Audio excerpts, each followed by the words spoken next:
ভারী বৃষ্টিতে রাজধানীর বিভিন্ন এলাকায় দেখা দিয়েছে জলাবদ্ধতা। এতে চরম ভোগান্তির সৃষ্টি হয়েছে। গত রাত থেকে বৃষ্টি শুরু হয়, সকালে এর তীব্রতা বাড়ে, ফলে অল্প সময়ের মধ্যে বিপর্যস্ত হয়ে পড়ে জনজীবন। বিভিন্ন স্থানে দেখা দেয় জলাবদ্ধতা।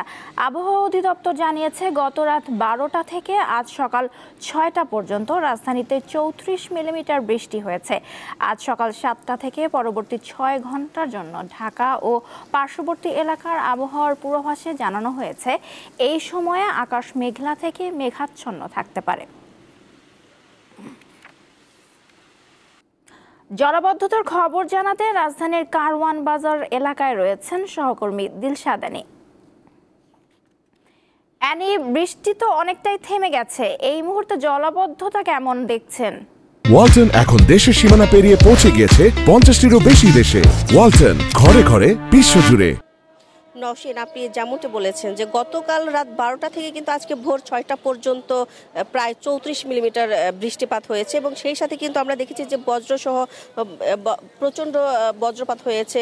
এবং শুধু রাজধানী ঢাকা কিন্তু না, রাজধানী ঢাকার বাইরেও কিন্তু বিভিন্ন এলাকায় বৃষ্টি হয়েছে এবং এই বৃষ্টি কয়েকদিন অব্যাহত থাকবে। এর আগে আবহাওয়া অধিদপ্তর থেকে কিন্তু 3 দিন আগেও পূর্বাভাস দেওয়া হয়েছিল যে একটি লঘুচাপ আসার সম্ভাবনা রয়েছে। তো এই পর্যন্ত কিন্তু আবহাওয়া অফিস থেকে এখন পর্যন্ত কোনো ধরনের ঘোষণা দেয়নি লঘুচাপের, তবে লঘুচাপ সৃষ্টি হতে পারে, যেটা পরবর্তীতে হয়তো আবহাওয়া অধিদপ্তর থেকে জানা যাবে। তো এই মুহূর্তে আমি আপনাদেরকে দেখাতে চাই, আপনারা যেটা দেখতে পাচ্ছেন যে রাজধানীর যে কারওয়ান বাজারটা আছে, এখানে কিন্তু খুব গুরুত্বপূর্ণ সরকারি যে অফিস আছে, সেই অফিসের পাশের যে রাস্তা, যেটা আমরা বলি যে টিসিবি ভবনের পাশে যে রাস্তাটা দেখতে পাচ্ছেন, সেখানে কিন্তু দেখা যাচ্ছে যে এখানে কিন্তু পানির জলাবদ্ধতা সৃষ্টি হয়েছে, প্রচণ্ড জলাবদ্ধতার সৃষ্টি হয়েছে। এবং এই জলাবদ্ধতা পার হয়ে কিন্তু আমরা দেখতে পাচ্ছি যে অনেকে আছেন যাদের আসলে কাজের তাগিদে বের হতেই হয়, তারা বের হয়েছেন।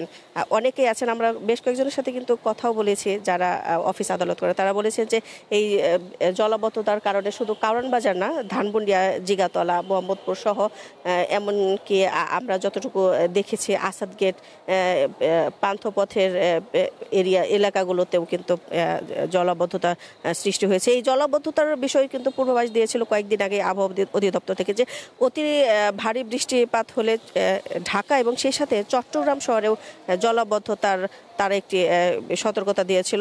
তো আমরা দেখেছি এর মধ্যেই যারা আছেন, যারা কাজ করেছেন, যে কারওয়ান বাজারে যারা আছেন, এখানকার যারা আছেন, তারা কিন্তু নিজ উদ্যোগে আমরা দেখেছি ম্যানহোলের যে ঢাকনা আছে, সেই ঢাকনাটি খুলে তারা চেষ্টা করছেন যে জলাবদ্ধতা যেটি আছে, জলাবদ্ধতা যে পানি আছে, পানি যেভাবে হচ্ছে কোনোভাবে প্রবাহিত করা যায় আমরা দেখেছি। কিন্তু আপনারা সেটি দেখতে পাচ্ছেন, এখানে যারা কাজ করছেন তারা নিজ উদ্যোগে চেষ্টা করছেন জলাবদ্ধতা কিভাবে দূর করা যায়, পানি কিভাবে এখান থেকে কমানো যায়। তো এখন যে বৃষ্টির কথা যেটা বললেন যে থেমে থেমে বৃষ্টি হচ্ছে, আমি এই মুহূর্তে যে আপনাদেরকে দেখাচ্ছি, লাইভে দেখাচ্ছি, এখনও কিন্তু বৃষ্টি পড়ছে।